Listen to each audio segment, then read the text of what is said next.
I'm here today to talk about how we went about improving performance, or how we go about improving performance for millions of websites at Shopify. So let's dig in a little bit towards that. But before I do, I'm just going to take you on a little journey of my thought process when I was putting this together.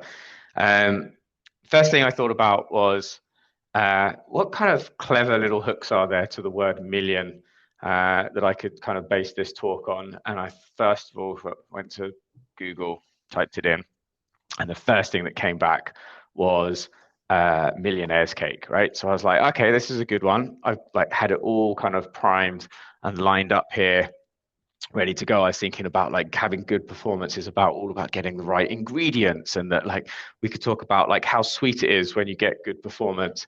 At which point I kind of felt like that was a bit rubbish and lame, and that was about as far as the puns and the links would go. So I went down to the next option in Google, and that was actually a blast back to my past. And it was the Austin Powers thing where he talks about $1 million. And I was like, you know what? I was like, this is good as well, because I'm English, in case you hadn't noticed. I was like, we could do some nice little links here, English, Austin Powers. And then I kind of thought, no, I don't really want to be sitting here kind of going, oh, groovy baby, and talking about things being shagadelic in a very serious conversation with you. So I figured, like, no, let's not go with that one as well. Next on the list was a blast to my past again, which was the WWF wrestler of the $1 Million Man. And I was like, yeah, you know what? This one's got legs. We could talk about, how getting good performance is a bit of a battle and you need to train hard and all these things. But again, I kind of thought, no, that ran out very quickly of ideas on that one. And then we got to the one underneath, which was Who Wants to Be a Millionaire? And the millionaire thing here, I was like, okay, this might have legs. So I started to think about it a little bit more. And for those of you who don't know, so this is a really popular quiz show in the UK. I did my homework. It's definitely been aired in the US. It's run for many seasons, but I asked a few American friends and they're a little bit like, yeah, I kind of know it, but I don't really watch it and things like that. So just in case you don't know what this is, Millionaire is a program where you get asked 15 questions. The questions get progressively harder, and at each stage, the harder the questions get, the more money you get for getting them right. And obviously, if you get one wrong at any point, you lose your money. And if you get them all right, you get the full $1 million. And I was like, you know what? We could do this. We could use this today. A little bit of artistic license and a little bit of working things out. We could turn this into a good talk. So first of all, I think what we need to do is change the title here. So let's call it Who Wants to Optimize Millions of Websites? And we're going to get rid of the dollars and we're going to change this all to sites. And the way we're going to go about today is I'm going to kind of predict the questions you would want to ask me about how do we go about doing this. And I'm going to do it in 15 questions. And at the end of this, you're going to have some amazing tips on like solving complex problems in web performance. Okay, so here goes. Question number one, right? So this is a really easy one to start with. Who am I? So my name is Michael Gooding. I am based in the UK, as I've said. I work for Shopify as a lead performance. I lead our web merchant performance team at Shopify. I am not an Anderson Cooper lookalike. Some of you may be thinking I am. I'm not a really good developer. And I'm not, as you're about to find out, a very good quiz show host either. Although Paul Calvano, who I speak with quite a lot, seems to think that I've missed a calling of being a quiz show host. And I should have done that as a career and not what I do now. So nice, easy start. Like that's our 100 sites question. We've kind of nailed that straight away. So the next question then for 200 sites is, what are you going to learn today? So our options here are kind of not much. You might learn some tools to solve some complex problems. You might also learn a little bit about Shopify, and you might learn some weird English phrases that you've never heard before. I think realistically here, there's a few things. It's ultimately, I think what you're going to learn today is that performance work can be hard. If you've ever worked on trying to optimize one website, you probably know how hard it can be. But what I really want to talk today is about how the planning you put in before you try and solve a performance problem is the key to success often. I'm going to give you a little bit of insight into what Shopify does. I'm going to give you a little bit of insight into what my team does. And we'll discuss some of the challenges we face in speeding up the performance and how we go about approaching the problems and some of the like the guide rails that we really stick to. We'll talk about when we try and solve problems, the identification of ownership is really important, especially when you don't always own the part of the system or the architecture that you're actually trying to update and improve. And then when we put this all together, I'm hoping that you're going to get a few little tidbits that you can take away with you around tackling performance in your organizations where you work. If anything else, there is a very high chance you're going to hear me say some phrases that you have never heard before. I get told this all the time when working with my American colleagues. They're like, I say something and they're like, no, sorry, never heard that before. What are you talking about? So I'm not going to apologize for it. But if you do need the translation, then feel free to put it in the chat and I'll do my best to translate it into a more normal phrase for you. Okay, so we've covered that off. Next question, what does Shopify do? Right, so our options here is that Shopify is an e-commerce platform. Maybe it streams music. It's a shop that sells hi-fis, which sounds a lot like hi-fis. Or is it a software company? It's an e-commerce platform. So surprisingly, hopefully a lot of you know this already, but my family didn't. When I told them I was starting work at Shopify, they just thought I was drunk and about to start work at the music streaming service, and I just couldn't pronounce it properly. But no, Shopify is an actual thing, and like I say, it's an e-commerce platform. Now, the mission of Shopify is to make commerce better for everyone, and I think that's an important part at the end, which is everyone. I think one of the big things that we do at Shopify is trying to bring the economies of scale that some big retailers get and bring that to everyone.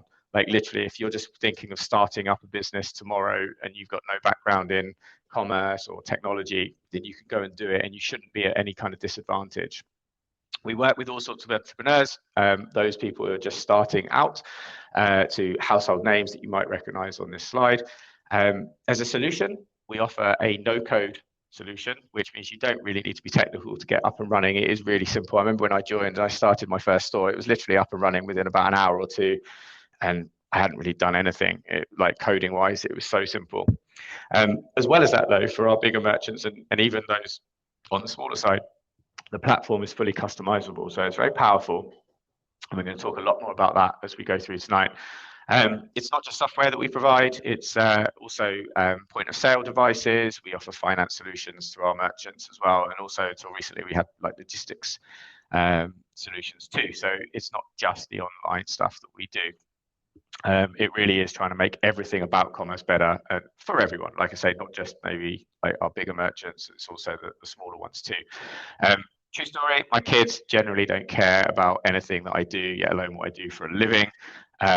That was until they were watching YouTube one day and they saw Mr. Beast climbing up a mountain in Antarctica and planting a Shopify flag on top of the said mountain, at which point their eyes lit up and they really cared that I worked for Shopify. So it's not all bad.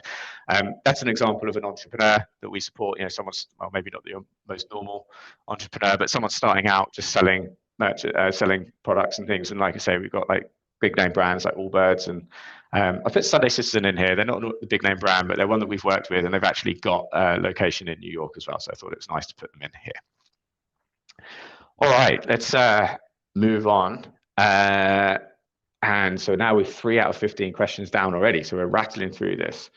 Next question is, what does my team do? So this could range from anything from not much to we're an engineering team.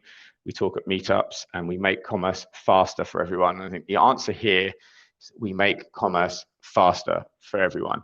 That's our mission and why we exist. So we're taking the mission of the company to make commerce better. And in our view, making things better is making things faster. It's an important thing that we always fall back on as well when we're often analyzing and assessing work that we want to do is, does it play back into this theme of making commerce better for everyone? And sometimes when you're making trade-offs between, do we go after big merchants or small merchants, we kind of remind ourselves that we're here to make things better for everyone and try and impact the web as a whole at scale. A lot of the work we do is through paid engagements, one-to-one with merchants, trying to update performance and see the benefits that you then get from in the business metrics of conversion and bounce rates. Thank you, Pat, for the tweet just before this. talking about the case studies that we've recently written up. We're starting to make sure that we write up everything that we do and share that with the community. The other part of what we do, though, is to take the learnings that we have from one-to-one engagements and try and take that back into the platform to make sure that the best practices are then applied so that everyone can benefit. And then finally, everything we do needs to scale, and not just in terms of like reaching out for our merchants, but we're a team of 3 people and we've got millions of customers. So there's no way that we're going to be able to help every merchant in a one-to-one engagement with performance without thinking about scale. We run sessions like office hours once a month in each region to help our merchants and add that little bit of scale. We created a blog at performance.shopify.com. That's where our case studies live as well. And then also when we fix a problem more than once, we then think, hang on a minute, there's going to be a lot more other people out there suffering from the same problem. So let's just write about it and make that publicly available so people can try and like, self-learn and fix things on their own as well. So a little bit of an insight there into what we do as a team. So next question, how does Shopify perform, right? We're here to talk about performance. So where are we today? So before you start any kind of project and go looking for work and things to do, you want to know roughly how you're doing already. So got some ranges in answers here. So we're totally smashing it. We are super slow, or there's room to improve, or we're faster than everyone else. So that will do. So the answer here is probably like most people, right? We're okay, but there's definitely room to improve. Cool. So if we go and look at some performance from the HTTP archive and have a look at our Core Web Vitals scores, we can see we do top the list of kind of similar companies in the same space. But at the same time, we're only like implementing about 55% of our sites in this list are passing their Core Web Vitals. So we know that that could be better. When we go and look at our own data, we can see that we're pretty good on desktop. If we take our RUM data and we look at it at the 75th percentile across the whole platform, we don't worry about individual shops. We can see that we're green and we're good in a lot of these measures.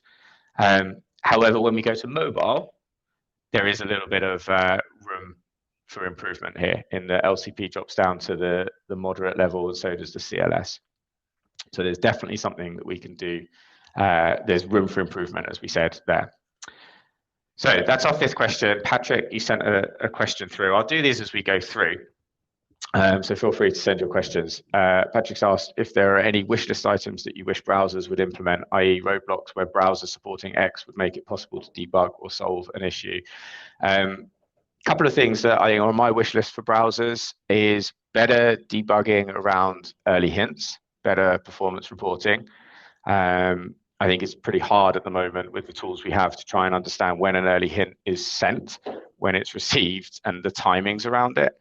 And I think the other one is something that's in an incubation period anyway with Chrome, which is the A/B testing stuff, which is something we just see a lot of, which is client-side rendered A/B testing tools. And so I don't know, Patrick, if you're familiar with the team that are working on that, but that's something that would be amazing if we could solve that problem, because with all of our customers being e-commerce, they all use client-side A/B testing tools, and every time we go and see one in the wild, it's always a drain on performance. So hopefully that answered your question. Right, let's move on. So we've done 5 out of the 15 questions, plus one extra bonus one from Patrick. So next question is, where is the performance opportunity at Shopify? So just showed you some data. Is it TTFB, FID, LCP, CLS? There's no real surprise here that on mobile, we see LCP and CLS as an area where we can improve. And I think that's ultimately what we need to try and target. So we now have a problem statement, which is our LCP on mobile isn't where we want it to be. The next question is then, what do we try and do about that? So if we go to that one, where you work, maybe you can identify that your sounds simple, right? You just go and fix it. So is that true at Shopify? So the options we've got here is this is where things get a little bit complicated. Maybe we just need to go and optimize a few images and our LCP is going to fix itself. Maybe we need to remove some JavaScript. It's like a sound suggestion, right? It kind of fixes most things. Or maybe we need to defer some third-party JavaScripts. And unfortunately, the answer here is this is where things get a little bit complicated. And I think this is where we're trying to impart a little bit of knowledge and try and get a little bit of sympathy tonight. So before we go further, we need to take a step back. So we have our problem statement, which is our LCP is not good enough. But what we need to start thinking about is defining what challenge lies ahead and what we face to make sure that we understand the issue at hand. Once we've understood the challenge that we have, then we need to locate where that issue lives or where it exists. Then we need to decide who owns that. But before we can do any of that, we're going to take another step back and we're going to think a little bit more about Shopify as a whole and go back to that introduction that I gave it around the solution as a no code but fully customizable solution. So hopefully we've got a video that's going to play here. So this is taken from our website and this is basically Shopify. Every customer can build their own unique website. Even though we give them a starting template, they can go in and make any modifications that they want. They can choose sections, move them around, and display their pages however they like. If they are technical, they also have full access to the code, and they can go and make code customizations if they want to. If you are a no-code user, we have a range of themes. You can go and pick your theme. They all look slightly different, and you can go and customize that as much as you want. And then if there are things missing from Shopify that you need as well, then we also then have an app ecosystem where there are literally thousands and thousands of apps that you can go and add on for more features if Shopify doesn't give you what you need. So this is our big problem straight away out of the box, is we have millions of customers, but then they also have their own unique websites. So there is no single code base. There is no single place to go and fix these problems. Everyone's website is different. So this is the challenge that we face at Shopify. And now we need to kind of go and dig in and see and locate where those issues exist. So the big differentiator, and interestingly, we met up with Sergey recently when we were in New York. And like, if you take an Etsy where Sergey works, like theirs is one code base with multiple products on it. If you think about someone like an Amazon, it's one code base with multiple products and merchants that just go and sell on it. That's not what you get at Shopify. Is literally millions of customers with millions of different websites. So let's now go and look a little bit of a really simplistic view of like what the Shopify architecture looks like, and we'll see if we can dig in a little bit and try and understand where does our challenge and issue exist if we're trying to improve the largest contentful pain. So this is super simplistic. As I said at the beginning, I'm not an engineer, I'm not very technical. We have our Shopify backend. I'm hoping it is a little bit more complicated than this, but then on top of our backend, we have a rendering engine, does server-side rendering. Then we kind of pass things out into the CDN to do some clever kind of CDN routing of where requests are needed. And then out kind of in the browser, we have the code that comes from themes. And then obviously in existence or on top of those, we also then have third-party apps that exist as well. And if we think about this in kind of simplistic terms again, we could turn around and say that generally speaking, the Shopify backend, the rendering engine, and the CDN routing are kind of all the things that hit into time to first byte. And if we're going to try and implement something to improve a largest contentful pain or any of our kind of core web vitals, the code where that exists and the place you're going to impact that is within the themes and the third-party apps. Okay, there is one slight difference here that you could argue that the rendering engine can also impact the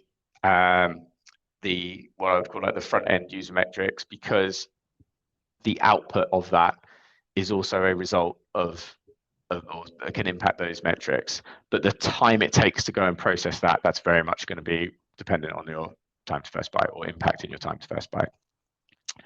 So if we move that all in, the next thing we try and think about then is we have these kind of areas and kind of layers within the kind of stack. What is it exactly that we control in this stack? So if you think about the Shopify backend, 100% we own this. This is all us. We own it. Full control here. The rendering engine, also the same. We own this. We code it. We own the roadmaps. We decide what gets done. So again, full control of this. Then we get to the CDN routing. Ultimately, the CDN is shared infrastructure. We can have an element of control over it, and we can tell the CDN how we want our traffic to be routed and things. But ultimately, if a CDN region goes down, they're going to make the decision to reroute to somewhere else that maybe we don't want to be routed to. So again, we only really have like partial control over the CDN. Then we move into the world of themes. We do make our own themes, but the minute we put that in the merchant's hands and they make a change, it becomes their code, right? We don't have any control over what they do about it. So again, while we do have an element of control in what starts out as ours, once they've made that decision to make a change or do something different, then ultimately it's theirs, and we have no control over that. And then we also have third-party apps. And again, we do make apps at Shopify, but again, on the whole, like especially third-party ones, we don't have any control over these as well. So now we're kind of getting to a bit of a problem that there's elements in this stack that we just don't own. So the next thing we try and think about is, can we influence those areas? So again, with the back end, 100% we can influence it, right? We own it. So, it is ours to influence. With the rendering engine, we can influence it to some degree, but we don't have full control. The reason we don't have full control is because we're going to render whatever our merchants decide to try and render, right? So if a merchant decides to put 1,000 images on a page, we will try and render that, but it's out of our control that they chose 1,000 images. Now we have partial influence here because we could create rules that says, you know what, you're only allowed 500 images on a page. So in those examples, we do have a little bit of influence and control, but it's not full.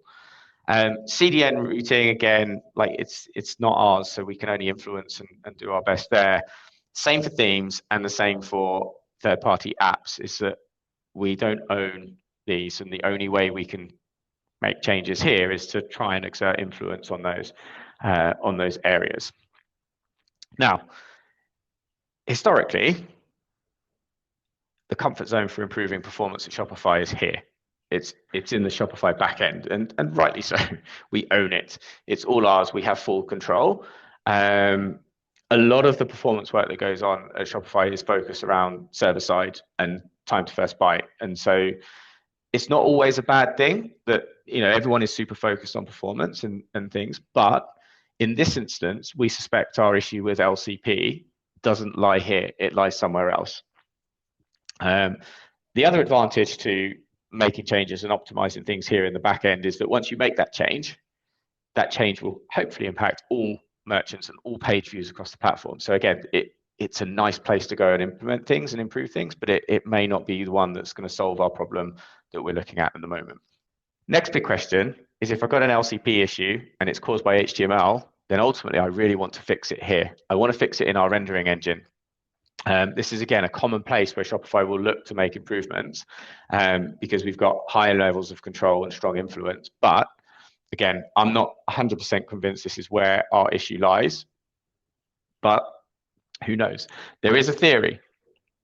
So if we think about what we know that our time to first byte is good. We know that our first contentful paint is good, but we know that our LCP is not quite where we want it to be.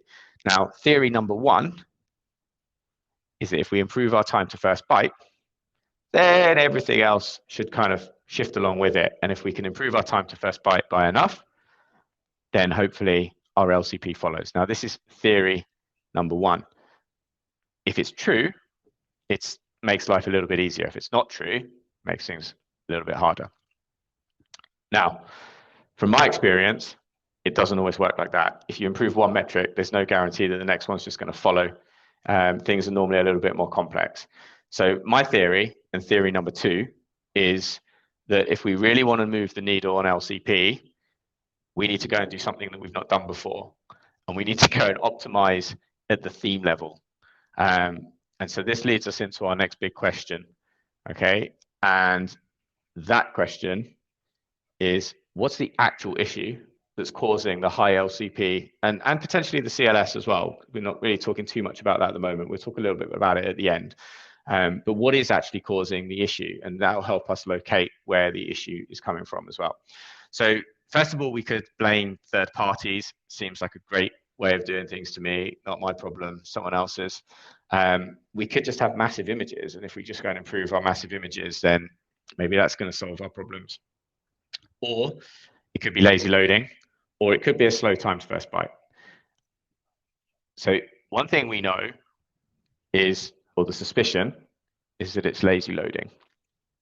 And it's unfortunately not something that is, I say unique, secret or privy to Shopify. Actually, it's been written about in the community. I think Sergey was talking about the Web Performance Calendar at the beginning of this session. Fantastic resource. Estella actually wrote about this last year in December. And she was identifying, the article that she was looking at is looking at the anti-pattern of where people were lazy loading their LCP images. And as you can see on the graph here, highlighted in orange, Shopify's got a really high percentage. It's about 67% of our images are being lazy loaded, that are the LCP image. So we know that this is a problem. It's also worth understanding this data that sits behind this graph as well. So my assumption is it was taken from HTTP archive data, and probably the synthetic HTTP archive to go in and actually look at the HTML. So it probably only represents our more popular sites. So when we think about making things faster for everyone, this might have a slight leaning and bias towards our bigger websites. Those are the ones that are likely to be customized more. So again, something to just bear in mind. And I'm also guessing as well, if it's based on the synthetic data, then it's only based on the home page, not all pages like products and categories as well. And when we think about the result of this graph versus the platform level data, we generally see on a website that sort of 30 to 40% of traffic will be on a product page, 30 to 40% will be on a collections page. So between them, they could make anything from sort of 60 to 80% of traffic. If this is home pages, this could only be about like, or roughly sort of 5 to 10% of typical traffic on an e-commerce site. So again, not saying that this is bad data, 100% agree with this data. I think it's always important though, but when you look at graphs, is you understand what it means for you, and try and pull out the understanding of it, but also like the signals and what you see. Pat's pointed out the HTTP archive uses origins in Crux. I think it's a combination though, right? And I think my understanding is that if you want to go in and have a look at stats like what number of images are lazy loaded, you'd have to go to the synthetic and actually go and have a look at that element. I don't think you're going to be pulling that out of the Crux real user data, but I may be wrong. Okay, so let's dig in a little bit more about why this is the case. Why do we have such a high proportion of our pages lazy loading? So again, we're going back to a video. So this is our template builder, or our like form editor, or whatever you want to call it. So it's kind of WYSIWYG. And you see, I was just playing around with a form. You can see we have sections here. We have like columns. This one's some text. We have the case studies one underneath. This one, all different types of things in each section. And then you can see that I just dragged the section up. So I took case studies and I just moved it up to the top of the page. And I think this is an example of how easy it is to add sections, move them around. And each section has a predefined kind of HTML snippet that sits behind it. And so ultimately, the more I kind of add, the more HTML I'm going to add to the page, and the more I move around, I'm just going to be like chopping and changing, and things are going to just reorganize on top of each other. So as a theme developer, when you're building the theme, you have to make a decision. And that decision is, if I have an image on a page, shall I lazy load it or shall I not lazy load it? And because this is a static bit of HTML snippet, you historically had to make a decision of, we need to do the same thing all of the time. And so the decision was made historically that it would be better for performance if we did lazy load all images. And I think we have to bear in mind that that decision may have been taken before LCP was such an important metric, but also potentially before it was really easy to lazy load natively as well. The example here we've got is like a sample page. So if we had the viewport where the dotted line is, if we were lazy loading all images, the two at the top are in red, because I think ultimately that would be a bad decision to lazy load those images. The one in the middle is kind of orange, but then we would get that decision right for the bottom three. So we kind of get a guaranteed like 50% success rate with making that decision here. So again, it kind of makes sense that we make that decision, but at the same time, there's room for improvement, and we know that in how we do this. So as I said before, like 100%, we wanted to fix this issue in our rendering engine.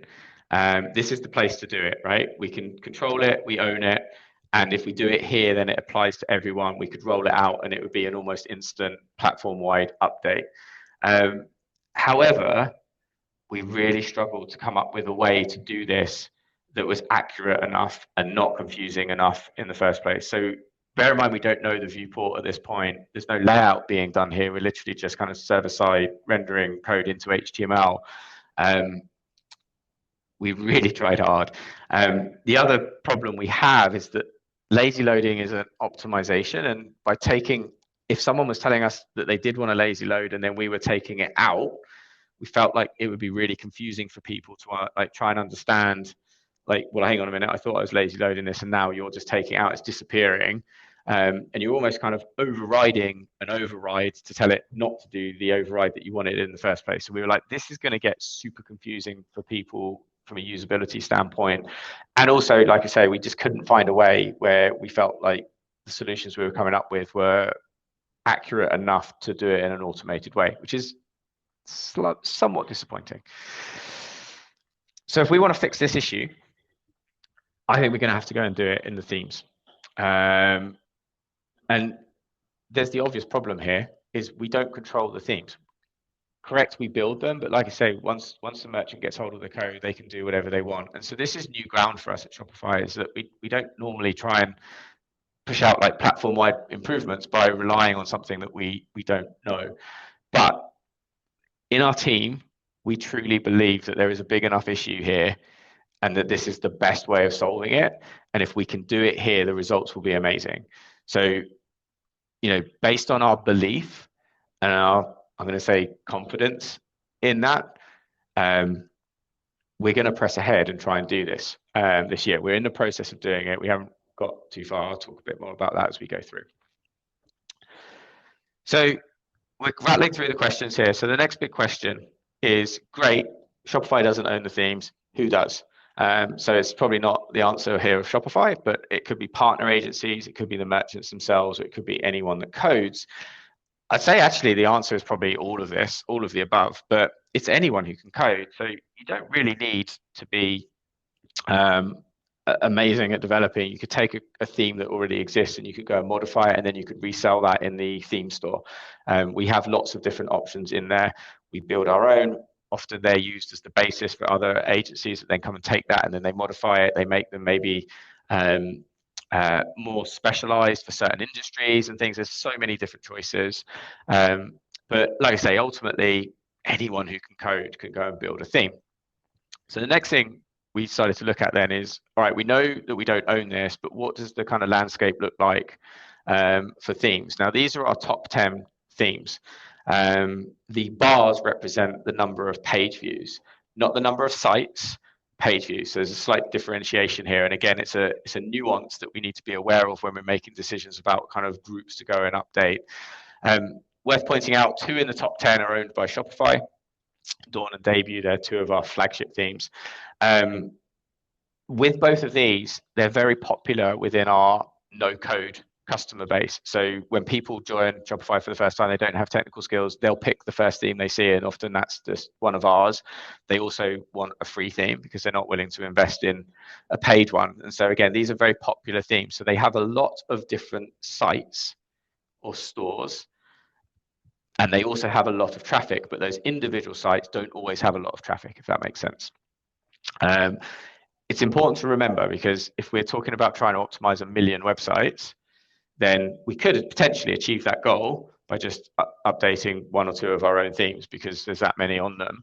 However, what we're trying to do is think about the bigger picture and everyone. And so we need to understand a little bit around where our big customers sit, where our medium-sized customers, and where our smaller customers sit as well.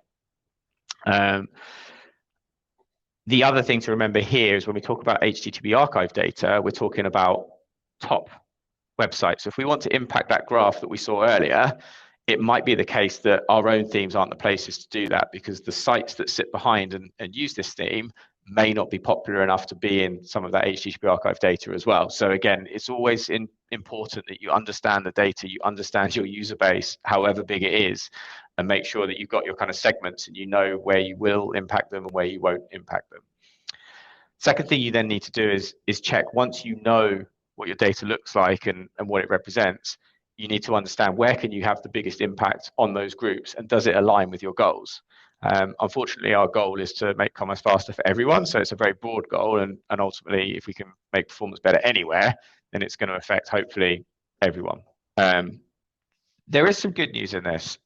The one piece of good news, this is a kind of a good news story, is that if we took our top 10 themes, it actually accounts for about 43% of traffic on our platform. So it's quite a large chunk of traffic just coming from a very small targeted area.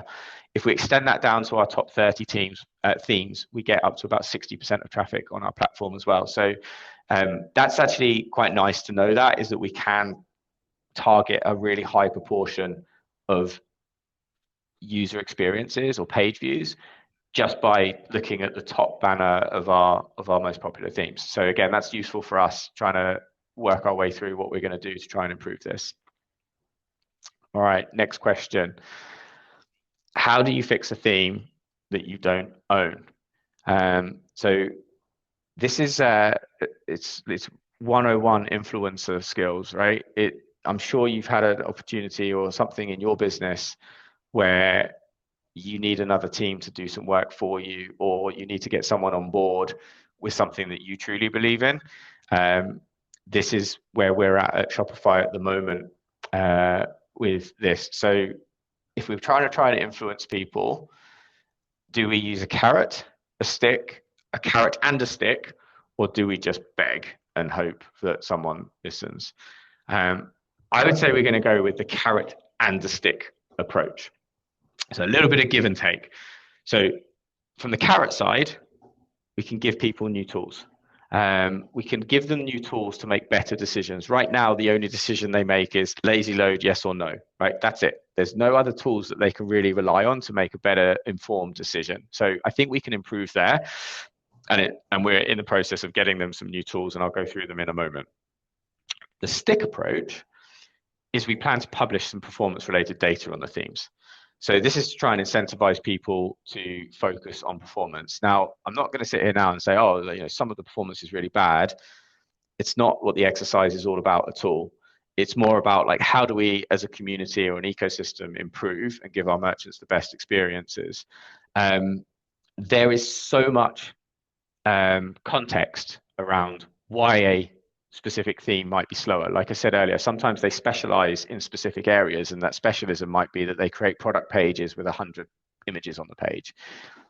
In those examples, you may see slower performance, or it might be that there's a specific theme that is only used by a real top tier of merchants that all customize it themselves, and they go and make in super loads of complicated customizations, and then that just slows things down. So the intent here is not to call anyone out or anything like that. The intent really is to give some benchmarks and work with people to try and improve that. So the graphs here are the LCP at the 75th percentile for the top 10 themes. And so we see actually the Shopify ones, they're actually doing okay. They're under the 2.5 second target for good. The rest of them are all in the orange. So like I say, the aim here is not to be negative about these. It's to really identify opportunities and then to go and work with people. Despite all the variance and the other things, we also believe that there's enough data in here to provide good signals. And so again, when we see someone in here like not doing as well, we'll be pretty sure that we can actually go and help them. We've got another question coming in. It says, are Shopify sites built with React or Angular? What tools can be used to measure performance metrics? That's a great question. So there's two types of Shopify store. The main and the most popular type is what we would call theme-based stores. And on the whole, they're just HTML. So They use liquid code, which I mentioned earlier. That's a way of kind of writing code in shorthand, so then go and just build out HTML, which we render on the server side. They're multi-page applications. The other type of site that you could have is you could go completely headless and build whatever you want and just hook into the Shopify APIs, or you could use our headless offering, which is called Hydrogen, or you could use our headless offering and store it on our infrastructure, which is called Oxygen. So we have Hydrogen and Oxygen in those as well. With those, they are React based, but you could also go and build your own in Angular if you wanted to, and just store that on top of the Shopify platform and just call in the APIs if you needed to. So it's a mix, but what we're mainly focusing on today is what we're doing, or what we're calling our theme-based stores, because that is where I'd say like 95% of our traffic is. Okay, hopefully that answered your question. Let's take another question. So we're getting up to like 64,000 sites, right? So we're getting to the real crux of the matter here. Okay, so how can themes actually be improved? So we know this is where our problem lies. We know we need to make some changes. What is it? We know it's lazy loading. How can we actually go and improve the behavior in those lazy loading? So first of all, could we use apps to fix performance? This is a well accepted way of trying to speed things up in Shopify, is throwing apps at the problem. We could introduce a combination of new tools and fixes. It could be possible that we can't fix the apps, the themes rather, it's too hard, or we could just add more JavaScript, because that always seems like a good solution to fixing things, right? Well, the answer here is ultimately we need a combination of new tools and fixes. Now, I think one of the big important notes here is we've come up with multiple ways to try and tackle the same issue and make things better. None of these solutions are perfect, and I think that's one of the things we recognized early on with all the deliberation, is that all of the solutions we're going to put forward have their own pros and cons, and I'll go through them with you. And also, when we release these, we don't expect it to have an immediate impact on all sites straight away, and we'll talk a little bit about why not in a moment. But I think that at this point, the most important takeaways is that sometimes there are just problems that cannot be fixed 100%. However, my advice to you is don't let perfection get in the way of progress. Like, even if you can just chip away at 10% or 5% of the problem, that's still a better place than you were before. And so don't ever be put off by complexity and say, well, actually, this is impossible, or we can't fix this 100%. Because I don't think that's what performance engineering is all about. It's about taking the win where you can. So do your research, design your solutions that will have as much impact as possible, but also be realistic if it's not going to be 100%. So what are our three options? We've got a three-pronged attack here, right? The first thing we're doing is giving better defaults within some of our liquid tags. We're also giving the theme developers better decision or tools to make better decisions. And we're going to also suggest that some theme developers might want to give the users the control themselves. Let's think about these in a little bit more detail, right? So if we're thinking about better defaults, so as I said before, Shopify uses Liquid. Liquid has tags. These tags are basically shorthand for HTML snippets. So in the little box here at the left, you can see how you would use Liquid to write an image tag. And in the box in the middle, you can see the output HTML here. Today, if you don't specify a loading attribute in your Liquid tag, we default it to lazy, loading equals lazy. So ultimately, we think we can do better here, right? This is a pretty, pardon the pun, a lazy decision. We can do much better here. So in this tag, we are going to add logic to only lazy load images if they are in the fifth section and lower by default. So rule number one is providing better defaults. So what do we mean by this? If we go back to our original page, the orange images now will not be lazy loaded in this example, because they're in the first four sections, and only the bottom two images would then be lazy loaded. So lots of pros and cons to this, and I get it, it's not 100%, but the pros are it's better than what we have. It requires no user input, so it works really well for our no-code merchants. It's a good safety net. If someone decides to put hundreds and hundreds of images on here, we still know that most of them are going to get lazy loaded, so that's a good thing. It can also be overwritten if you know better. So we only add this, I'm going to call it like an informed decision, if there is no loading attribute mentioned. If you know better, you can specify that loading attribute and you can lazy load or not lazy load, depending on what you want to do. Another pro here is it's zero code changes, right? As long as you're using the correct image tag. That leads me on to the cons. It relies on them using the correct image tag, which again, we don't always see. A lot of people just go and write the HTML out because they're more familiar with it than writing the liquid tag. So again, there might be an adoption issue here.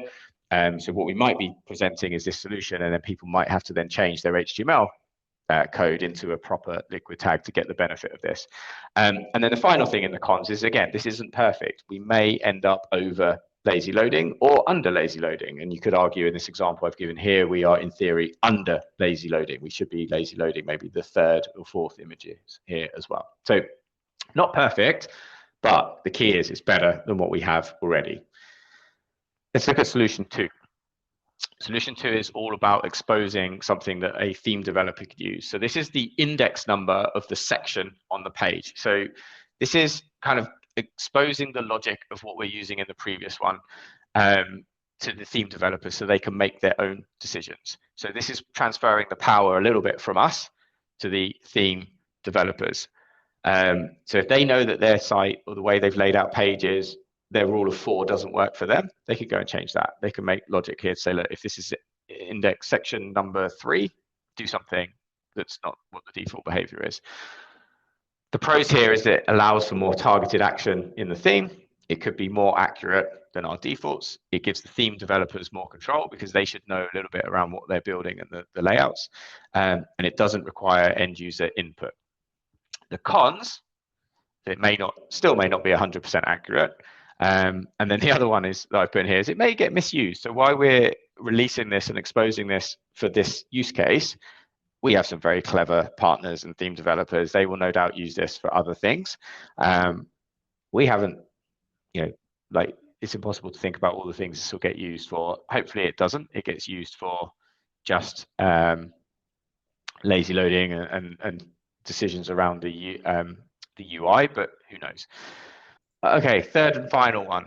So this is transferring the power to the user and letting them make the decision themselves. So this is our theme editor, which I showed you earlier. What we would do is just add a couple of checkboxes. Super simple, right? Although I realize my example here is rubbish because I'm telling you to lazy load it, and I'm also telling you that it's high priority, which is not really what you'd want to do. But assuming you weren't an idiot like me, you would select one or the other of these. And simply, you as the end user building the site, you know best, right? You know exactly what you're building. Now, the downside or the pros of this one is that you can achieve 100% accuracy if you do this right. Underlining if you do this right. And it can also be done by non-tech users, right? It's kind of a technical question, but at the same time, I don't have to go and write any code and things like that. But the cons and the drawbacks of this approach are some people may not understand that question, right? There'll be people that have never looked at a website before and be like, what the hell is lazy loading of images? And what do you mean if I'm like high priority for an image? Of course it is. That then means you're going to probably check that for every image. And if you make every image high priority, you're basically making no images high priority. So I think that's one problem that we could run into here. The other problem is myself. I've used this a few times because we've added this to our theme. If you move a section around, you have to remember to go back and check what settings you set it up for. So as I said, it's so easy to just drag and drop sections. Sometimes you might just drag the top section down lower in the page, but forget to uncheck the high priority and then add the lazy loading. So again, it is open for user error. Rocky is asking when the section.index is going to be rolled out. I don't know. We've managed to apply the influence internally that we were hoping to. We have people working on it. I'm hoping it's going to be soon, and I'm hoping the second half of this year we can start our roadshow of going out to some of these theme developers and giving them this set of tools to try and improve things.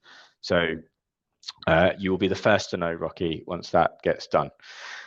Let's move back to our question list. So it's getting exciting now, right? We're up to 125,000 sites. Let's move on to the next question. So we've identified the issue. we've done all this work. What is success now going to look like?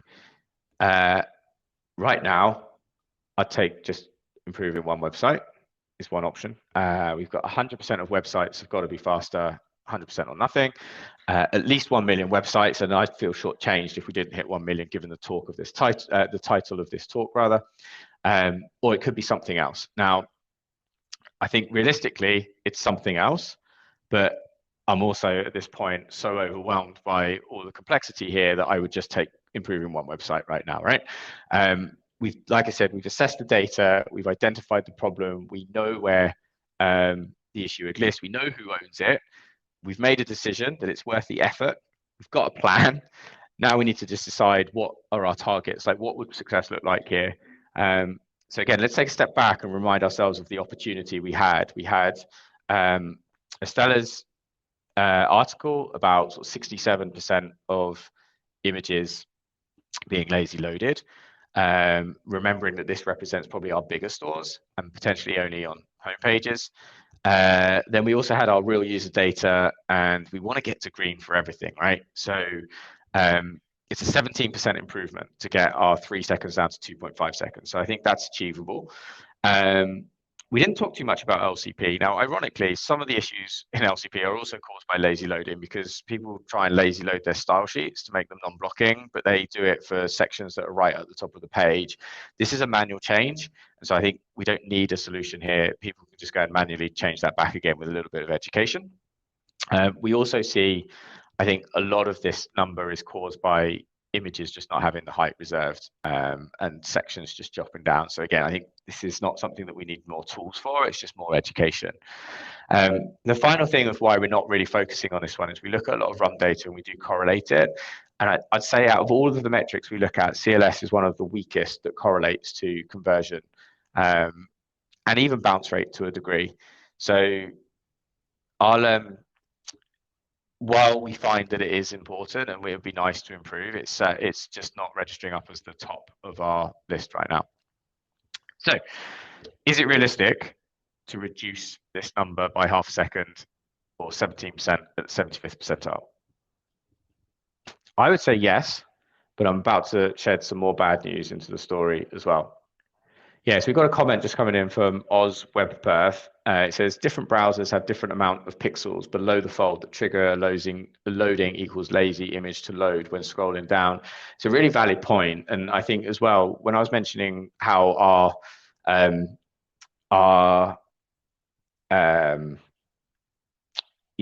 rule of 4 isn't 100% perfect, neither is native lazy loading anyway, right? There is a certain amount of give, and I think Chrome is very generous in what it decides not to lazy load. Like it's about 3 or 4 screen widths down. So again, it varies by browser, and I think again it kind of adds to the narrative here that nothing is ever perfect, and there's variance within those browsers as well. So yeah, good point to call out. Thanks, Oz Web Perth. Okay, let's move back then to the data. So I've already mentioned, oh, sorry, I went a bit too far. So I've already mentioned our top 30 themes is approximately 60%. So that's good. We know that we can release data. We've got that kind of incentive, hopefully, to drive this 30% of traffic, 30 themes to 60% of traffic. But we also have another problem that we haven't talked about. On our flagship theme, the update rate, or the auto update rate, is about 20%. So when we release a new theme, it doesn't just automatically roll out to everyone, because if people have made certain changes and customizations, they then come off the auto update part. So sadly, we can take our 60% of traffic and probably cut that down to 1/5 straight away by knowing that if we make updates to themes, then only 20% of those are going to actually get that instant update, which is a little bit disappointing. But it's also something that I feel like it doesn't matter. And I'll talk a little bit about that in a moment. So if we were to summarize our objectives here, even that with that issue around the update rates, we still believe that changes can get us to where we want to be. When we fix this issue in one-to-one engagements, we're seeing like improvements of like over a second in in the run data at the 75th percentile. So again, quick call out to the case studies we've published recently. So we know that the issue exists. We know that when you fix it and get it right, it has a massive impact. And so why are we still positive that this is going to get us to that target? Couple of reasons. So target here, as a reminder, is to reduce the LCP on mobile. And then the second one is just to reduce the number of sites lazy loading. And so the reason why I'm still confident that we'll get to the target is because you'll notice that we haven't given a time frame. And so I'd hope by the end of the year we see things moving on, but because we know that themes don't get updated automatically, what we do know though is every couple of years or maybe every year, a merchant will manually update a theme or they will re-platform onto a new theme. And so if we can stem the bleeding now and fix all of the themes moving forward, and maybe some of the more popular ones that are actively being used by every new user that comes onto the platform, then we know that our percentage and adoption rate is going to go up over time naturally, not necessarily through updates, but also through either new merchants or those making that effort to migrate and update. So that's why we're still confident, but like I said, we're just not confident on this kind of being a flick the switch and see a massive graph that drops things off straight away. But we're happy with that, and we accept it for what it is. And again, it's all about making sure you're aware of what you're setting yourself up for, so that when you don't flick a switch, when you don't see the results in a nice graph where a performance drops down overnight, you're not disappointed. You know the issues you're getting, and obviously we can monitor a lot of this data and break it all down and see where the improvements are being made over time as well. So, next question. What else have we been working on? So I mentioned at the beginning that we have an engineering team. They focus on their own initiatives as well. It's not just our front-end performance team that are making improvements. So the other things that we've been working on, we've got time to first byte initiatives. We've got some undoing of old technical debt. And we've also got some stuff that if I told you, I genuinely would have to kill you. So let's kind of break these down a little bit as well.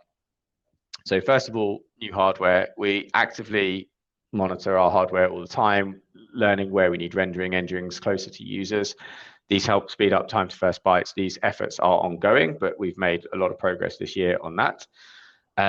We've also been working on undoing a legacy optimization of sharding content. So we used to have a lot of our static resources coming from cdn.shopify. We're in the process of merging that all into the vanity domain of the store itself. Now, I was talking to Sergey about this one. While we're not expecting a massive gain in performance, it's going to be interesting what we see browsers doing with this around prioritization of resources, especially because we had this strange behavior where we'd have the vanity domain of the store, then we'd have the CDN, and then later on in the page with some third-party apps, we'd sometimes add more apps on the vanity domain. So we'd have a real hybrid of stuff. And so as a browser, it must have been really hard to try and prioritize that. Now everything's on the same domain. I'm hoping that we might see a couple of wins there, but we'll keep an eye on it. One downside to this is one of the biggest performance wins we had over the last couple of years is when we introduced early hints and we added a pre-connect to our CDN domain. That's now going to go away because we're not going to have a CDN domain. So we're kind of undoing one of our biggest performance wins over the last couple of years. But again, we feel like at this point it's the right thing to do, and as long as the data shows that, then we will do it. One other thing we're doing as well, sometimes it is possible to make platform-wide changes. In Europe, you're probably familiar with GDPR and how fussy we are over here with cookies and cookie consent. We had a built-in consent app that we looked at the JavaScript of and managed to optimize it. We managed to reduce our FID by 5% and our total blocking time by about 6%. So this is a nice little win that we had platform-wide. It had a big impact on business metrics, but also it's a really good start for, I think, what's going to be happening at the end of this year, which is merchants and people are going to start worrying about INP and ways of reducing that when it becomes a core web vital, as announced last week. I think it's next March. So again, good things there. That is a nice change because it was platform-wide. It was super easy to do. And then final thing is there are more announcements to come soon. So we run something called Editions at Shopify, where twice a year we will make public announcements about some of the work that we've been doing. And I think there's going to be a few performance related things in there as well. So keep an eye out for that. If you are a merchant, keep an eye out for that. It's called Summer Editions. I don't think there's a date that's been set just yet. So, all right, we are getting near the end. So I bet you're all sitting there thinking this is all great, but what have the results been? Could be somewhere between no progress yet. It could be somewhere between so far so good and there's more to come. It could be we smashed it. Time to first byte is under 50 milliseconds, or it could be something else. I think if I'm honest here, it's like so far so good in some of the things that have been done in other teams, but the work that we're doing, we have not got to the point of realizing any gains yet. So let's just take a little bit of what's happening in the general performance world and what the platform's up to. So this is back to the technology report, but this is now just looking at the time to first byte. So you can see over the last 3.5 years, time to first byte has been getting better. Certainly the amount of origins that are passing the time to first byte is getting better. If we focus in on what we've done this year, you can see actually there's been quite a dramatic jump, which is good. So the work we've been doing around there about hardware and some of the other things that are on their way and be announced soon have definitely been working. So that's nice to know. And if we go and look at our own run data as well, we can see in our time to first byte on mobile on the left and desktop on the right, and these are percentiles of 50, 75, and 95 stacked. You can see that there's been some good time to first byte stuff going on, especially around desktop. I'd say even on mobile, you grab about 250 milliseconds of improvement, 75th percentile, and that was in March as well. So that is some good stuff that we've been getting back as a result of some of the work that's been going on. But then you're probably thinking, did theory number one hold? So if you remember, theory number one was improve time to first byte and then everything else will follow. So let's take a look at, if we go back to the technology report, number of origins passing, this is the LCP graph. We can layer on the dotted line. And again, if we just focus on what's happened this year, on the right hand side here, I don't know, like they both kind of go up. It's not a clear correlation, it's not the exact same path and pattern, but I can see a trend of them both going up. I think sadly LCP probably dips down a little bit at the end, which is the pink line, whereas the dotted line continues to go up. So I don't know, I'll leave you to make your own judgments on that one. We can also look at the same thing in our run data. So again, a little bit noisy here. We've got lots of data. So let's just filter it down into the two lines that we're really interested in. The first one at the top is the time to first byte 75th percentile on mobile. And like I said, you can see this 250 millisecond improvement that came in just on the left-hand side there. Sadly, I think when we go down and look at the LCP, we don't see that same magnitude of improvement. We see a little bit, I would say maybe a few milliseconds, but you're not at the 250 milliseconds, even though the scales on the charts are slightly different as well. I don't think we're talking about the same magnitude here. So I think my theory two, which is if we want to improve LCP on mobile, we're going to have to target and do the hard graft around targeting things that we don't control. So that takes us up to the final question, the $1 million question, which is, what is the key takeaway here? So ranging from nothing, I don't understand. You could have learned that you don't understand anyone speaking with an English accent. You might have come to the conclusion that Web Perf is hard, or you came to the conclusion that you're really glad that you only have to look after one website to optimize. I would say I hope your takeaway has been a little bit of Web Perf is hard, and also that you're also glad that you only have one website to look after, because that makes things a lot easier. But let's have a little recap on some of the advice that I would say when you're working on complex problems. So I think step number one is, before you do anything, look at the data, take time to understand what the data means, okay? Just because someone presents a graph and it's like got 90% red, like that's fine, but just understand what makes up the red and where that data's come from. Does it represent everything? Because until you fully understand not just the graph and the number, but the data that sits behind it, you're not going to make good decisions around trying to fix something. Second thing is, ask yourself, is the opportunity worth the effort?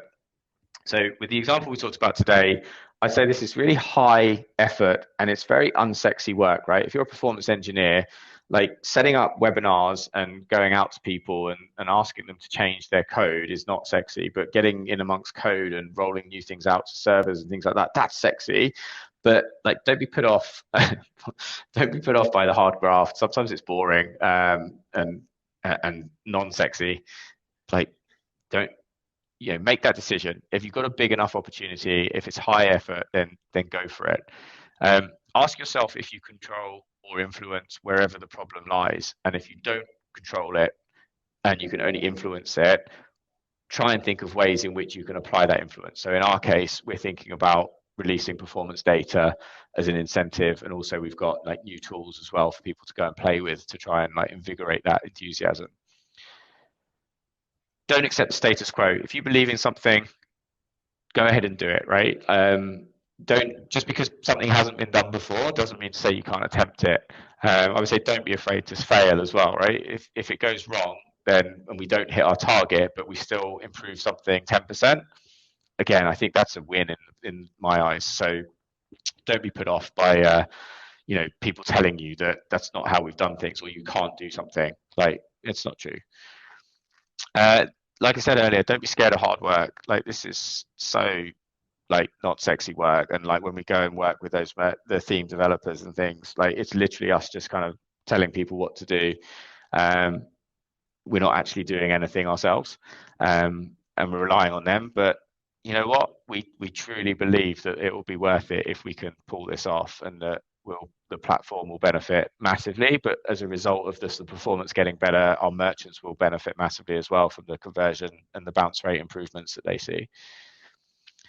Don't let perfection block progress. Sorry. I mean, this is obvious, but like, I don't think you'll ever find a solution that's 100% going to fix everything. And I think there's a danger that you can be put off by doing things because you always find a reason not to do something. Like, even if you come up with a solution and the answer is, well, look, you know what, this isn't perfect, but it's better than what we have today, I think that's acceptable and you can move forward with that. And then final one is set realistic targets. Like, make sure you know what you're letting yourself in for, right? Like, if I was to sit here now and say, oh, we're going to make sure all of our metrics are like under 2 seconds and things like that, we wouldn't achieve it. Or if I was to say, like, you know what, we're going to implement this and we're going to get these changes ready for June, and by July, the end of July, this is all going to be green and everything's going to be great. Like, you're just setting yourself up for failure. So if you truly understand that data at the beginning, then I think that really helps when you set your targets at the end. And again, like, it might not always be what people want to hear, but use your experience and stick by what you know. So that's my advice here.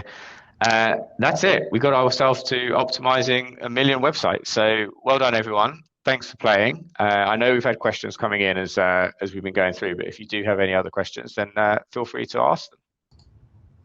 Yeah. Thank you, Michael. Please, folks, write your questions if you have more.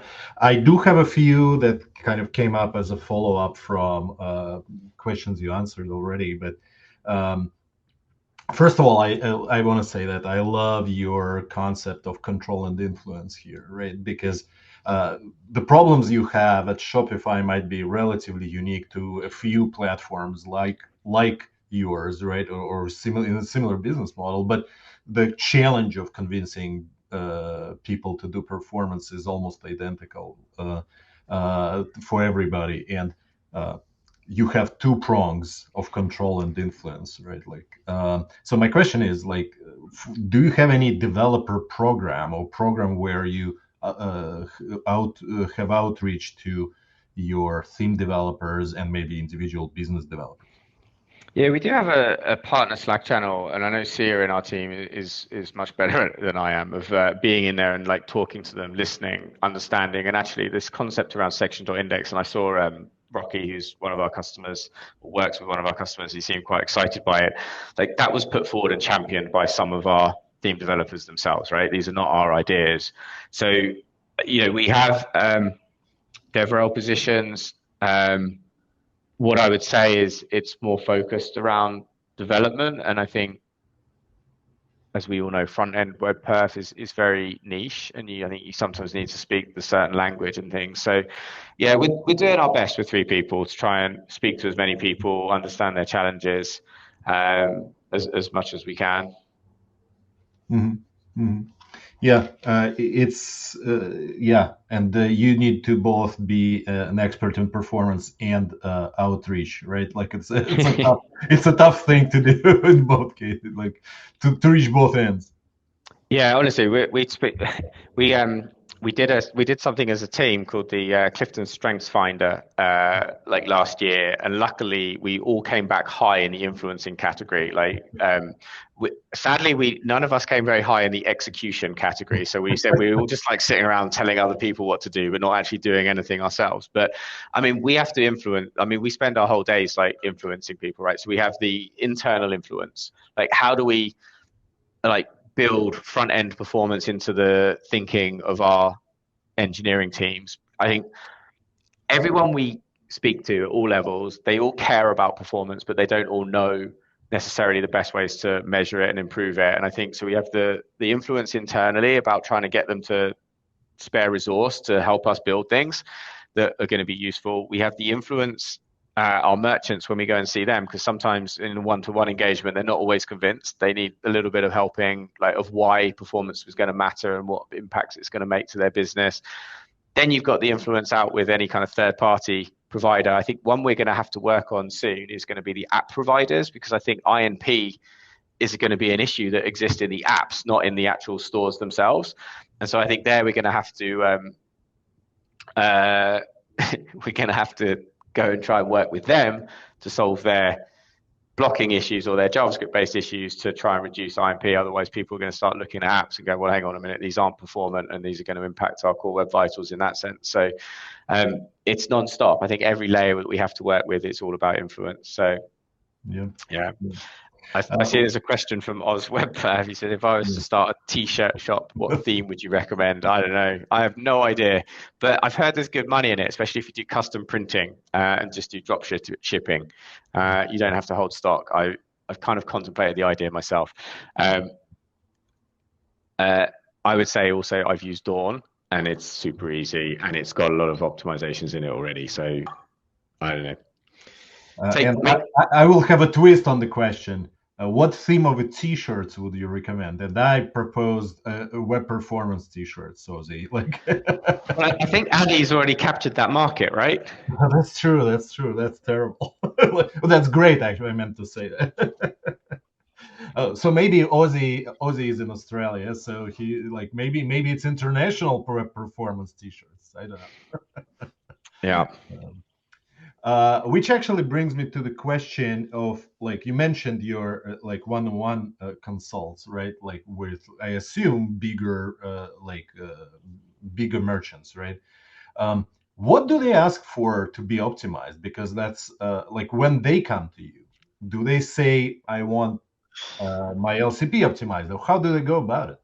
Do you know what? We actually have another legacy problem here in that, and again, for good reason, like a lot of the Shopify merchants are wedded to the idea of lighthouse scores. And it's through muscle memory. Like we present a score in our admin where it's based off a lighthouse score. It's a simple individual score that they understand. Because bear in mind, we've got a lot of non-technical people kind of getting access to the platform. And so we do see a lot of merchants that come to us and say, oh, my performance is bad. And we ask them why. It's like, well, my lighthouse score is bad. we I don't know if I should share this, but we worked with one merchant who was unhappy with us because we doubled their conversion rate. I think it went from like 2% to 4%, and we got all their core web vitals to green, but they weren't impressed by the work we did because we didn't change their lighthouse score. And we were like, it was a tough one, but my answer to that is always like, when did a lighthouse browser or a lighthouse ever actually buy anything from your store, right? Never. So as important as you may think it is, like it's real users you need to focus on. So like I say, I think most merchants come to us and tell us they've got performance problems, but it's based on them wanting a higher lighthouse score. Mm-hmm. Yeah, my question is related to rookies as well, right? Like, what are the tools and which ones are better, right? Like, will you remove the legacy tool? Will you replace it with a better tool? Like, what can you do? So no timeframes on this at all, but we had some good news today, um, that the project to hopefully remove speed score and replace it with some run data is still going ahead. So I have no idea on timeframes, but Rocky, to answer your question, like for me, it cannot happen soon enough. And we're doing everything we can internally to influence and try and push that through. Even if it's just a stage one, like here's your three numbers in red, amber, green of LCP, FID, and I guess FID, FID and CLS for now. That would be a massive improvement, because I think rather than we just need to try and decouple our performance, our merchants' perception of performance and what they think is good and bad with what they should really be focusing on. Mm-hmm. But today, do you already see them coming from Google's influence and their like SEO recommendations as well, or like as a source of need? I would say not necessarily numbers, but the knowledge of needing to do it. I think so. And I think that's one of the things I do love about working here is everyone you speak to cares about performance, right? They get the importance of it to their business. So I think everyone gets that. There's no convincing that you need to do on that front. I think it's mainly just trying to unwed them from the reliance on the single scores. We also see some people using like GT metrics, which gives you a letter. And again, it's like, well, what does a letter actually mean? So it's an education piece, you know, and it's like anything. I think these things can't, when you've got that many merchants, you can't solve it overnight. You can just keep doing the right things, having those conversations, publishing blogs about it, sharing that blog as much as you can, and hoping that we can change that muscle memory by, again, new tools, showing them better ways of doing things. And then hopefully that will follow, and those conversation changes. In terms of your question about what do they want to do about it, I think one of the things we find as well, and why we speak to a lot of merchants, is that they want to improve their lighthouse scores, but when they actually go and look at the advice underneath, they don't want to actually do any of those changes, because a lot of those changes are like, well, remove your Facebook pixel, remove your TikTok pixel, because I think they're two of the slowest ones that are out there. And they're like, well, no, I don't want to take that off. So I want you to make my site faster and improve my lighthouse score, but I don't want you to do any of this. So it's like, okay, herein lies a bit of a problem, right? So yeah, it's good fun, but yeah, sometimes it's challenging. Yeah, definitely a challenge. Okay, I have one, and folks, if you don't write the questions, I will keep asking, but I think I have a last one. So we discussed like if I like what is core web vitals, right? Like, and you've shown actually 5 metrics, and only 3 of them are core web vitals, right? But there's also INP that is coming around that you just mentioned too. Like, how do you go about like that landscape of ever moving metrics that we need to, as performance engineers, need to adapt it and implement to begin with? Do you know what? I think when we talk about influence, I'm a big fan of Core Web Vitals, not necessarily for the individual metrics and what they mean, but for the sheer marketing power that they have behind them. I feel like they've been revolutionary in moving people towards better metrics, and actually caring about things that matter. And again, like, although we have the issue with um, lighthouse scores and things like that, I think now we do have Core Web Vitals that I think as an industry we agree are a pretty good representation of user experience.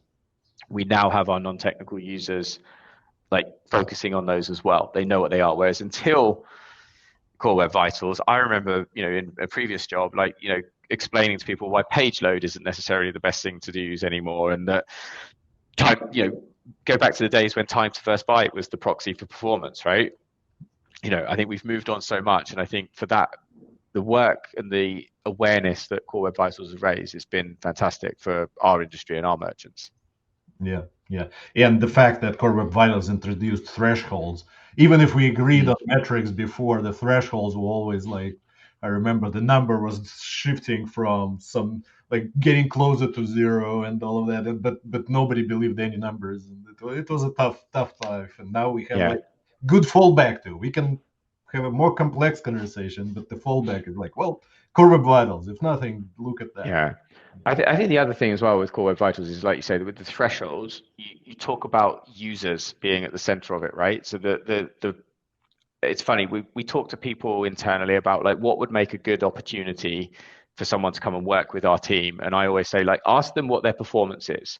And if they turn around and give you an answer that our performance is 25 or A or D, or oh, our performance is like really slow or something like that, then it would be a good opportunity. And what I'm looking for them to do is to give me an answer that says something like, well, our performance is for a given metric, LCP, 35% of our users are getting a good performance. Like that for me is putting the user at the center of it, which is why we do web performance. And I think again, that's something that we'd always been doing a lot with Rum in a previous company, like is trying to talk about groups of users rather than individual metrics. And I think that again is super important. And we got the folks at the Google teams at Core Web Vitals to, I think, thank for a lot of that. Again, thank you, Michael. Pleasure. Thanks for having me.